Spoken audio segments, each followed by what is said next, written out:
jars from one of the homes in the neighborhood. These jars contained a variety of body and animal parts, from frog legs to horse hooves to human eyeballs.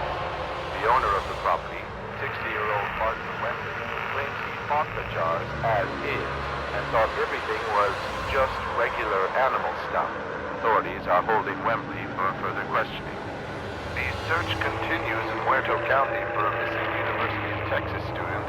The Sheriff's Department says Maria Flores, a native of Uvalde, was last seen near the town of Newt. Her vehicle was recently discovered abandoned, with officials reporting no signs of foul play. Authorities are hopeful that the expanded search into the nearby communities of Harlow and Chinatown will unearth new leads. Family and friends are urging anyone with information regarding her disappearance to please come forward. Cattle mutilations continue to plague the quiet farm. Reported just last evening.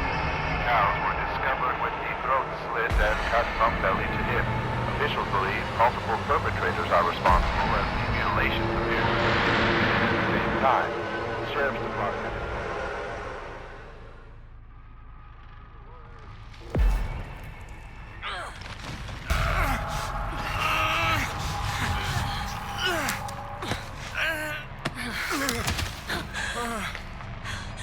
What's going on?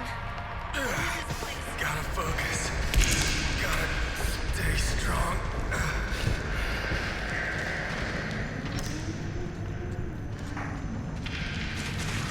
Got it.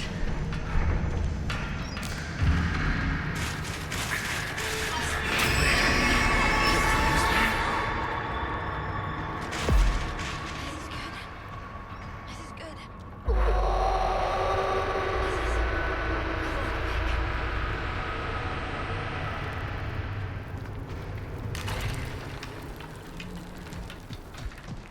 Just keep moving, Connie.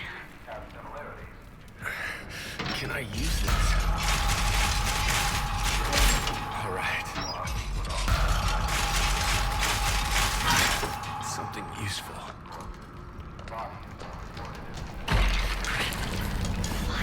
Anna, hey, stay close. We're getting out of here.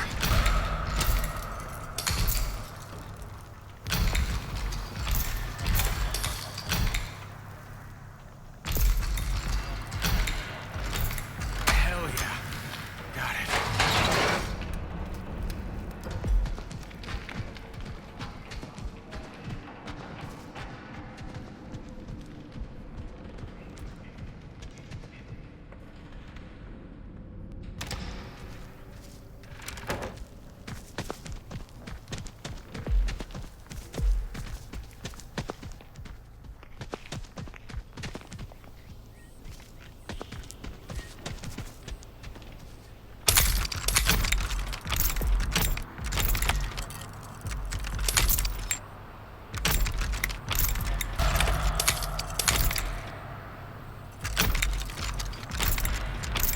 Okay. Now, where's this go?